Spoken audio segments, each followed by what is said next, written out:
Hi, I'm Dr. Jolene Kinzer, and I'm glad you're here. Today we're going to begin a journey through changing normal, breakthrough barriers to pursuing peace in relationships. And I want to start with my answer to the question, why did I, a white American, write a book on biblical peacemaking in the context of Chinese culture? I think it's a fair question. And my answer requires just some sharing of my personal background.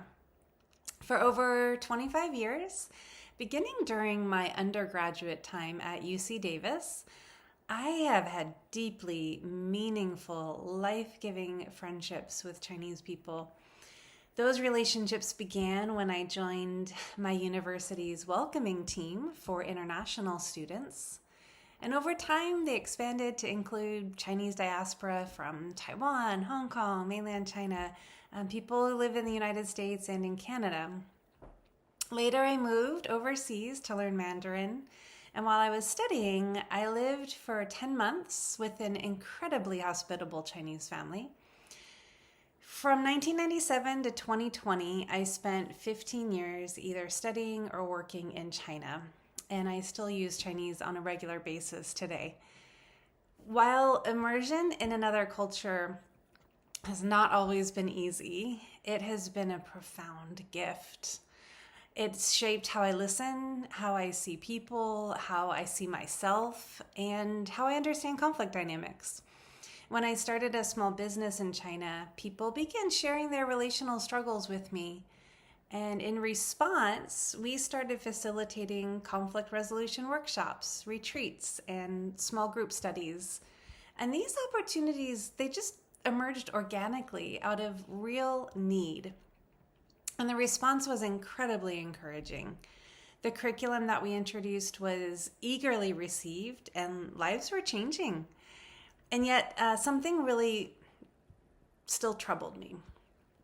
Even though the peacemaking principles were biblical and deeply transformative, the framework and the examples were largely drawn from Western contexts. And I kept thinking, we need a biblically grounded reconciliation curriculum that speaks directly into a Chinese social and cultural context.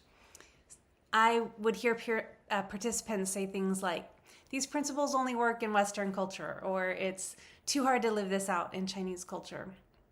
And the comments didn't diminish the truth of Scripture. Rather, they highlighted a gap between belief and lived experience. I felt an urgency to see additional material created. And as I considered conducting research, I asked local pastors if they could introduce me to people who had experienced significant conflict, but had also experienced reconciliation. And one pastor replied, if you want stories of unresolved conflict, I can introduce you to many people.